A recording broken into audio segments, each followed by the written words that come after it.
Well, I'll go straight everything. I'll go straight most of the stock in the stock market. So I do think people are getting a little tired of quantum, to be honest. I did the math and I was like, did I make money yesterday? I don't think I did. 𝗠𝗏 results came out. I was short that. The results were bad, but they weren't like so bad that the stock would get clobbered. CoreWeave was coming back a little bit. We're waiting on CAPR. The CAPR. Biohaven did a deal. Apparently it was most of the people on the board that did the deal, not so much outside investors. So that's kind of neat. So I think that'll come back today. AMD, 35% CAGR. Okay. 𝗥𝗏𝗘𝗢 7%. Wow. That's positive for quantum since these stocks tend to trade together. Although quantum seems to have, be very nice to being very good to us on alpha. That quantum seems to be separating from the rest of the market in the way that favors us, which I'm happy about. Nvidia's down a little bit. Oh yeah, Big Bear. That's the one I wanted to go after. BBAI. Short some of that. Stock is the whole company is a joke. I actually interviewed somebody that used to work there, and they were pretty dismissive of their career there. Oh, I'm already short a bunch of it. Okay, I'll take that.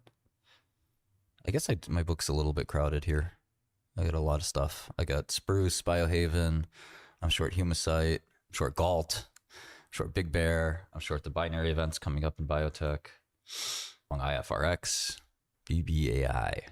I'm short BTQ as well. I want to short more BTQ. It's such a scam. And Lays and all these things. D-Wave is also a good one. But yeah, I thought Humacyte would drop a lot on this earnings data. It's really bad. They sold 700K in the quarter. That's roughly a Godel-sized company. What's Huma's market cap? 250. Godel's not too far from that. But our revenue is going up. Their revenue seems to be... They did 700K. Last quarter, they did less than 700K. AVX. I'm not short Biohaven. What? Long Biohaven. It's my second biggest position on the long side. Well, the big quantums are shorts, obviously. I usually don't trade options if I can help it, so I just short common. When I'm in a binary, I'm pretty confident. I don't have any fear that I'm going to be wrong, Okay, Huma's down a little. 128, 127, I like that. Crapper Core is up a little bit. IFRX up a little bit. Biohaven almost green here. I was going to scoop it up when I heard Vlad and others took the deal. All people who are big shareholders were pretty adamant that they take the whole deal. Love that. Love to see that, So it's likely that, in fact, you're not actually measuring the effect of this drug. What you're really measuring is are Alzheimer's patients whose disease is progressing more slowly better off than Alzheimer's patients whose disease is progressing more rapidly? And I think we know that the answer to that, of course, the patients who can withstand, it's no different than if you said, well, what is the cognition of Alzheimer's patients who could withstand a push to the ground? It'd be a very mean thing to do to an older person. But if you said, well, if you did that, out of some weird morose curiosity, if you had 200 patients on placebo, or 200 patients who didn't get pushed, and 200 patients who did, you would have, and you start to throw out the patients who didn't tolerate the push, you would actually be selecting for really sturdy patients that would have good cognition and would outperform a randomly selected group. That's sort of the reasoning as to why, if you look at this data and you starting, if you're there and you're long and you're thinking, well, I see that the drug works. I see that the drug is getting better, the drug group, versus the placebo group. How could that be possible without the drug working? I think that's why the stock has any market cap and not a 5 million market cap, is because if you look at the two lines, you say, wow, it looks like the drug's getting better. I'm not stupid. I could see the lines are better than the placebo. But if you throw out the bad guys, the people who are doing really poorly, of course they're going to be better. And I think that's the trick that has been played on us. And you can go through this whole, ordeal about how do we treat missing data in clinical trials. There's a wide array of ways to do it. And we can go through some of those details for those who are more informed about how clinical trials work. In my day, I used to do LOCF and BOCF, which is best best observation carried forward and worst observation carried forward at least. And we've mostly changed over the last 20 years to MMRM, which is a mixed repeated measures model. And that model is mostly the way we do analysis now, but there's still other ways of handling data that are important. And I want you to touch on that a little bit. It's pretty advanced statistics, so I want you to keep it as simple as you can, to the extent you can. Yeah, sure. I mean, in essence, what you can do is just see what happens if things were a little different and then test your assumptions. So in this case, what you can do is take all of the patients who were removed from the trial in the drug arm and assume that they do X better. Like on average, did they do 1 point better than what happened? Did they do on average 2 points better than what actually happened, what is reported? And so on. So you can create what's known as like a tipping scale analysis, tipping point analysis, and just think of a scale. Like just think of a scale where it's like, okay, we're in balance right now, but if we tip the scale like even a little bit, like we put a little bit of weight on this one side, now we're out of balance. And what does that mean? Well, if it's out of balance, it's not stat sig anymore, and the result is essentially spurious, and we don't really. So have much to talk if the missing patients were truly missing at random, in other words, it didn't make a difference, their cognition was the same, whether you dropped out of placebo or you dropped out of drug, then we'd have nothing to talk about here, and they might have a signal. But it sounds like from the math and the disclosures they made, which CAPR did this too, they kind of tucked this away in the appendix. That's exactly what Anavex did here.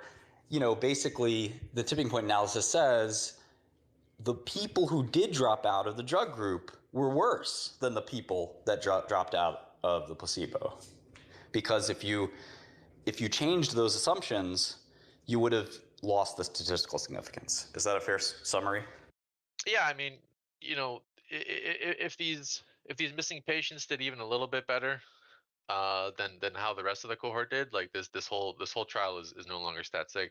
And luckily for us as well, like the EMA is pretty clear. Like the EMA offers guidance. Like they write documents, they put it all in writing about how they think about this kind of stuff, and specifically for how Anavex set up this analysis, it's just not congruent with like how the EMA thinks about it. And what do I mean? So like there are, like you said, there are different ways that we can account for these missing patients, and the way that Anavex did it relies on the assumption that like the missing patients have like nothing to do with the drug. They have nothing to do with like the effects or the outcomes. It's just like, oh, they randomly went missing from the trial. Like they moved cities and like no longer. This is the example they like a patient like moves cities and can no longer go to their treatment center, so therefore they got dropped off the trial. Like that would be missing at random. That would be like a legitimately random thing to have happen on a clinical trial.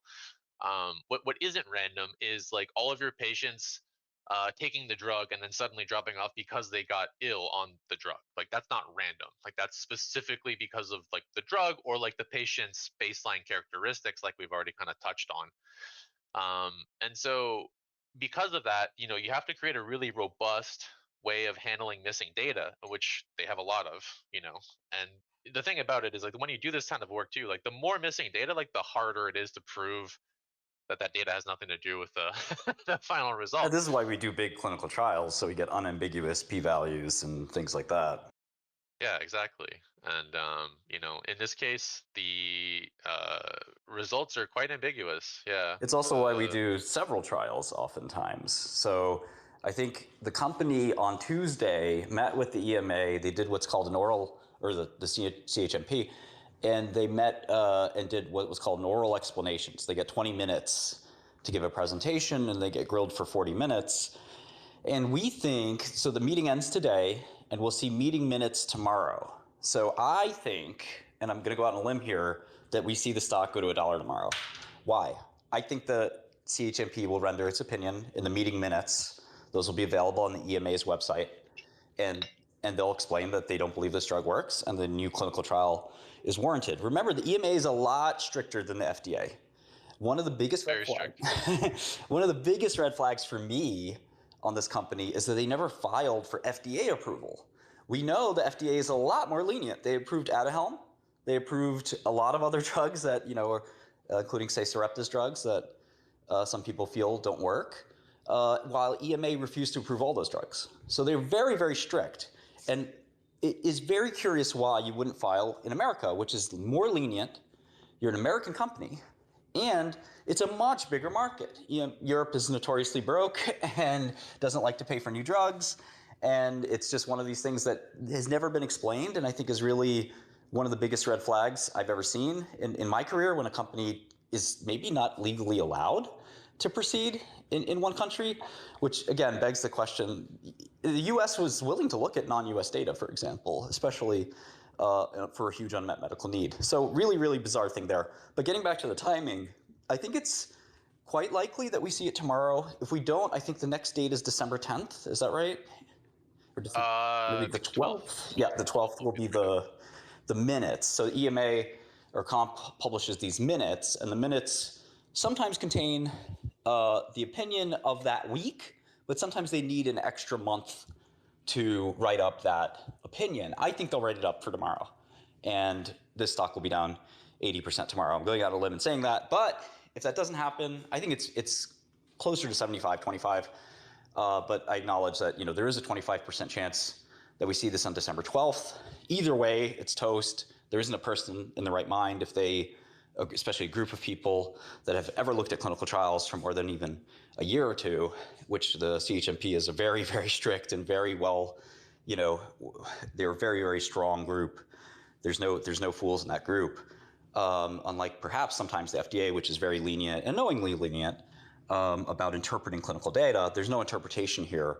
And I think that we see that rejection either tomorrow or in, say, 3 or 4 weeks in the next meeting. I think Anthony has maybe a slightly different perspective here, but I think we're both aligned that there is no way this drug gets approved by the EMA, which is the only place they've filed for approval for, and the only reason it's not a penny stock. Maybe you want to give your thoughts on this, Anthony. Yeah, for sure. I mean, I think that it is more likely tomorrow than next month, although I just think that it could certainly happen next month. I think that me and our team have looked at some of the historical precedents for this. It's helpful to some extent, right? Like looking at history is helpful to see the future, and so we do that. We look at like the past year or two's worth of EMA decisions and reviews, and we see that sometimes these decisions can be pushed out a little bit further for rendering their opinion, even if they ultimately rule that it's like a negative opinion, which is what we're kind of thinking will happen here. We think that the EMA will put out a negative opinion. They'll let Anavex know, like right about now, actually, yeah, in the evening of on Thursday, that they're trending in this direction, and then look, Anavex can decide if they want to pull out and withdraw their application, or if they want to feel the full force of the EMA, today or tomorrow, next month, or sorry, today or tomorrow. But ultimately, I think that we do see a negative opinion, either like you said, tomorrow or next month. We've been over it. I mean, like at the end of the day, this analysis is highly flawed, highly spurious, and even when we compare this to other Alzheimer's drugs, I mean, we just like Leqembi was like initially, lecanemab was initially rejected by the EMA, so was donanemab. But and then they had like way higher thresholds for this kind of tipping point analysis we mentioned earlier. Like they went as far as to show that like their analysis held with even a 5-point delta. Well, you also had separation immediately, right? And it's a real drug. And you have separation right away. You have a mechanism of action that makes sense. It wasn't invented by one guy from Europe and pen and paper 40 years ago. This was, these are real drugs engineered by real teams of real professionals. And I think that the EMA sees through quite a lot of this, and as probably the strictest approval kind of committee in the world, I think it's a slam dunk. Not to tip our own hat here, or like pat our own back, but like I can pat your back, I guess. The last trade we did together was ATYR. That stock went down, what, 80%? Yeah. The trade before that was Immune. That stock went down 80% as well, I think. And that was an Alzheimer's drug as well, right? Yeah.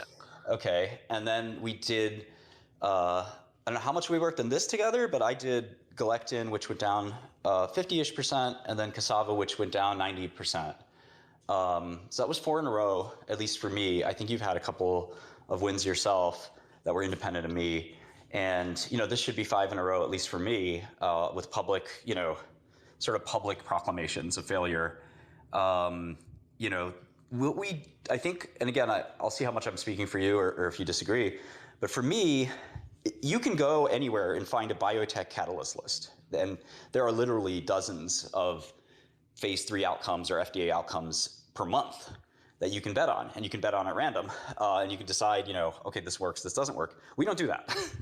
We try to find the most obvious, no chance situation and bet aggressively on that. That's kind of been the hallmark of my career.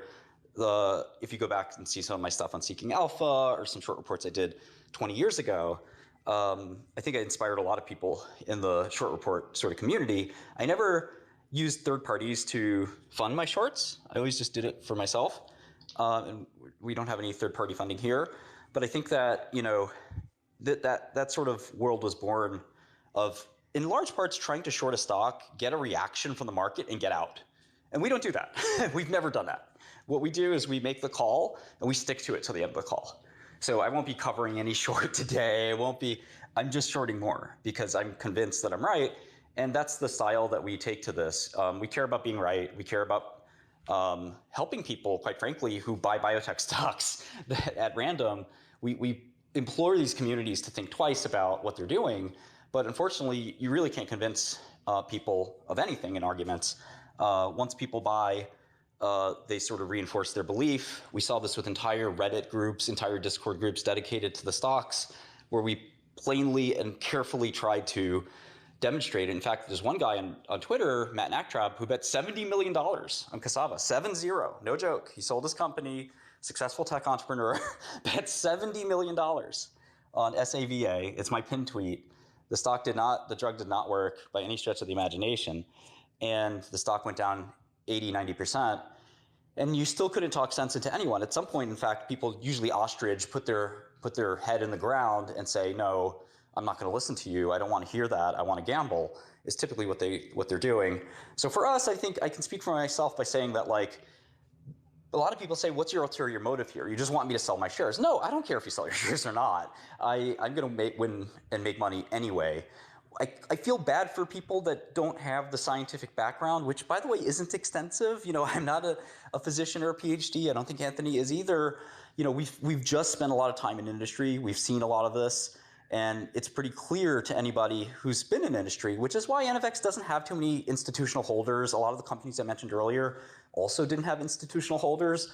And if you can't find a biotech hedge fund or mutual fund or something like that that's long the stock and it's all individuals, that's a pretty good sign that you're up shit's creek. And that is the case here with Anavex as well. So I don't know if you sympathize with any of that, Anthony, or you have anything to add or subtract to it? At the end of the day, a company needs to come out with good data and be honest and have integrity. And I bet on those companies all day long. I bet I have my longs. I love longs as well. What would you say to your motivations? If somebody says, well, I'm long 50,000 shares of this stock. I bought it because God knows what reason. I read it on a Reddit or YouTube.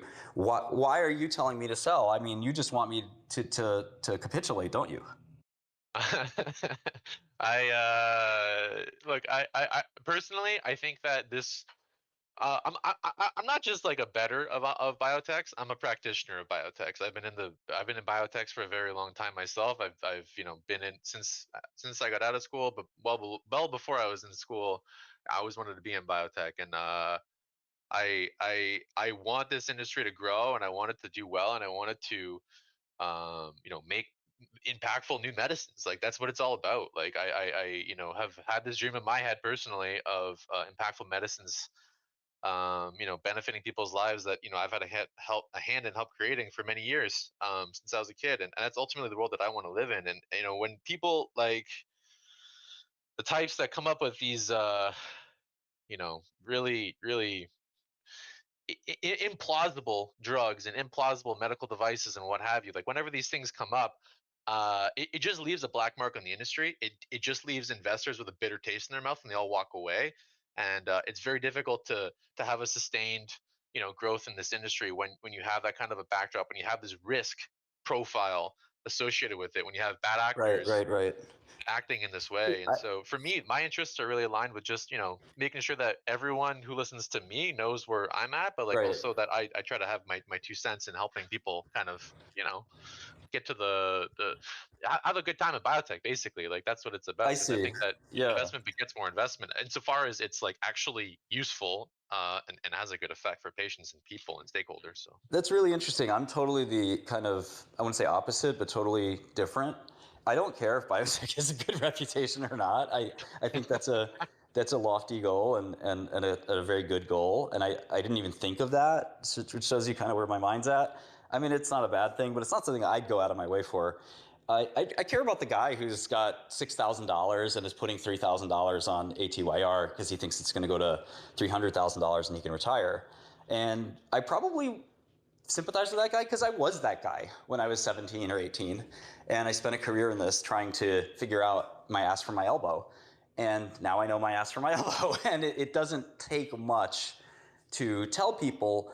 And one of the nice things about it is it doesn't cost me anything because, again, I'm short. I shorted before this, obviously. I'm shorting through it. It would be like very unethical to like start covering my position, I think. A lot of people do that in the short community.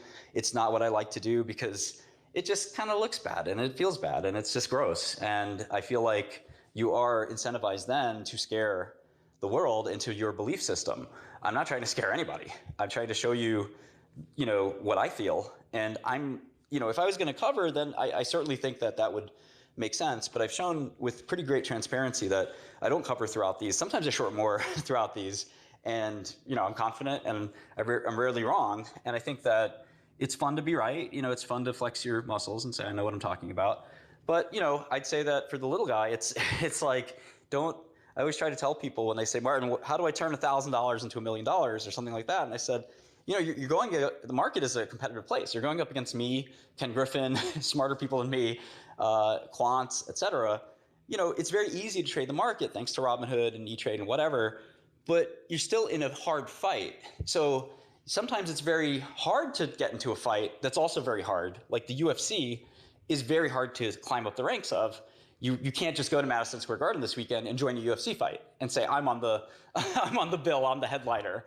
That doesn't work. You got to spend years and years pouring in work before anybody even cares. But imagine if you could do that. That's what the stock market's like. You can just start a UFC fight with Brock Lesnar or Silva or any, McGregor, whatever, one of those dudes tonight. How would you like to do that? Some people would say, what, are you crazy? I can't fight those guys. I couldn't fight a teddy bear. That's what I would say. And the reality is people do that every day in the stock market anyway. They say, I want to fight the best fighter in the world. I want to play basketball against Michael Jordan. Now, I would love to play basketball against Michael Jordan, but I wouldn't do it for $1 million. I wouldn't do it for any amount of money because I know I'd lose. But I love playing biotech against people because I know that I'm going to win. And there are situations that scream out, I'm going to win, like this one, where I like to sit down to the table and play. So I feel like, it feels a little bit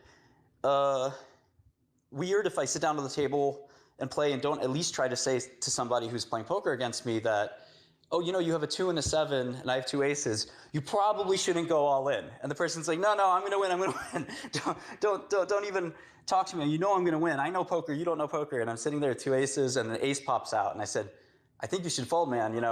I really do have 2 aces. You have a 2 and a 7. You showed me your cards. You're not going to win this hand. And the guy says, you're bluffing. I'm all in. I said, all right, I'm going to call this, but I hope you learn your lesson. And usually what happens from what Anthony and I see is these people never invest in biotech again.